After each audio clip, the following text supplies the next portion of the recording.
going to be giving a film review for Batman Unlimited, Mechs versus Mutants. Now this is a DC original movie, well, in the Batman Unlimited series. As you can see, this is the particular version I have of it.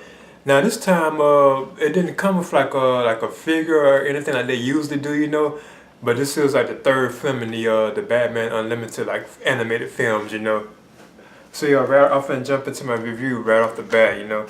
But first of all, I didn't think it was as good as like the previous two. Kind of, you had the first two. I forget the names of them. I thought those were like pretty good.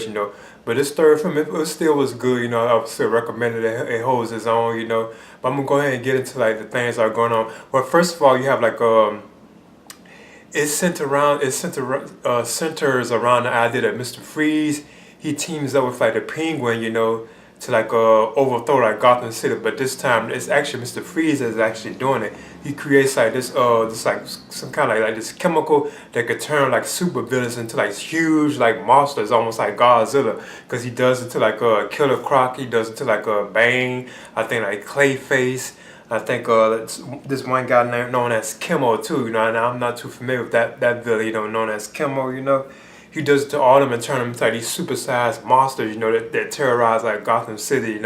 So I thought that was kind of like far-fetched, but at the same time it was okay, But at the same time, like Batman himself, yeah, he has like a mech suit created for himself, him and the Green Arrow. Because you have like the other heroes too, like in the other Unlimited films, you have like the Flash here, you have the Green Arrow, you have Nightwing, and you have Damian this time, who's taking over as Robin, And he's actually part of like a subplot in the film too as well, dealing with the idea that he has become Robin, that new Robin, because Tim Drake is Red Robin and so on, and Dick Grayson is Nightwing.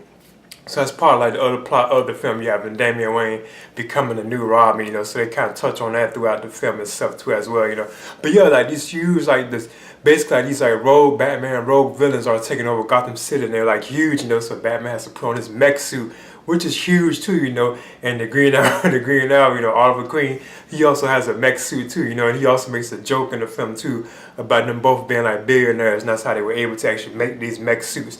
And it was Kurt Langstrom who actually put the suits together, the guy who becomes like the Man-Bat, he's actually the one, if I'm not mistaken, that created the suits for like Batman and the Green Arrow, But other than that, that's what the film is about, you have like they have to take out this threat of like the rogues village, being like supersized like monsters, basically mutants, basically, So like Batman has to put on his mech suit along with Green Arrow. They had to put on mech suits and take out like the rogues guy like Clayface, Killer Croc, because it opens with with like a prologue that takes place 2 weeks before like what's really going on in the film, and it shows like Batman in his mech suit taking out like Killer Croc, who's like supersized like Godzilla. He actually looks like Godzilla too, which I thought was kind of odd and interesting, So they're both like fighting, and stuff like that. And at the same time, you have the city. Gotham City has been frozen by like Mr. Freeze. He somehow like causes the city to get froze up, so everything's like froze and like freeze up. The buildings have like ice on it, like snow all everywhere and stuff like that, too at the same time,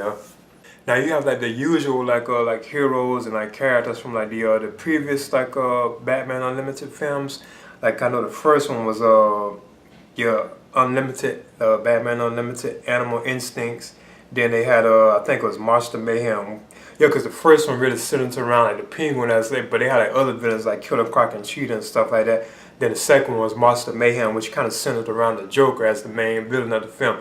But then you had like the other like rogues showing up too, like Scarecrow and Clayface, Solomon Grundy, all of them were showing up too, And like this particular film, you have Freeze, you have a Penguin, they really like the main villains. But then you have Clayface, who else it is? Yeah, Bane and all them show up too as well, And the Joker also makes like cameo appearances throughout the film too as well.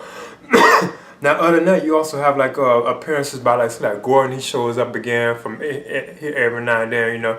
You also get to see Alfred too as well. He's giving like advice to Damian Wayne about being a new Robin and stuff like that, which I thought was kind of cool and as good as always. You have Roger Craig Smith returning to do the voice of like Batman and Bruce Wayne. You have the same people who did the voices of like Green Arrow, Oliver Queen, all of them return.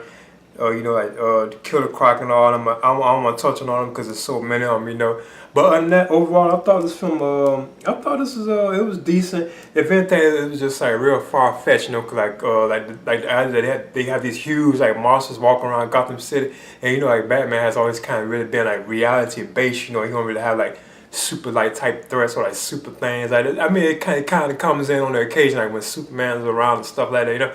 But really, his stuff is more basically like grounded in reality. Even like his villains, if anything, you have like Clayface. Sometimes he's kind of like far fetched, and he's one of my favorite like Batman road villains. Like Clayface, he can like change and all that. Now his character is kind of like far fetched. But now I thought this was a pretty decent film. I recommend it for fans of like the Batman Unlimited like film series. I recommend it for them, or just like the animated films in general. But like I said, if anything, it was just like kind of like far fetched, like the villains and like the mech suits and all that was just too much. And it reminded me of Pacific Rim or like those Godzilla films to a certain extent, because you have Batman in this mech suit taking out these huge monsters. So it kind of really reminds you of Pacific Rim, because they had to put on those huge like mech suits and take out like the threats that came from under the ocean. It kind of reminds me of that to a certain extent. Now another thing too was in the film too. You have like cameos from like usual villains like Two-Face. He shows up like for one scene. Other villains too as well. But you also get to see that the Batmobile can turn into like a bat wing or like a flying like airplane now, which I thought was kind of interesting. It was kind of off, but I thought it was kind of cool. But in the end, I'll be giving this my review for Batman Unlimited, Mechs versus Mutants. I'd be giving this a B minus. I kind of want to give it a C. I kind of want to aim at giving it a C, But at the same time, I did enjoy it. I thought it was fun. It just wasn't as good as Animal Instincts and Monster Mayhem. But this still like pretty good, It's like if I had to pick them in order, I think I liked it Animal Instincts first and Monster Mayhem second. But this one, Mechs versus Mutants, I think this is third. But yeah, so I'm giving this a B minus, and this is my review for Batman Unlimited, Mechs versus Mutants. Alright.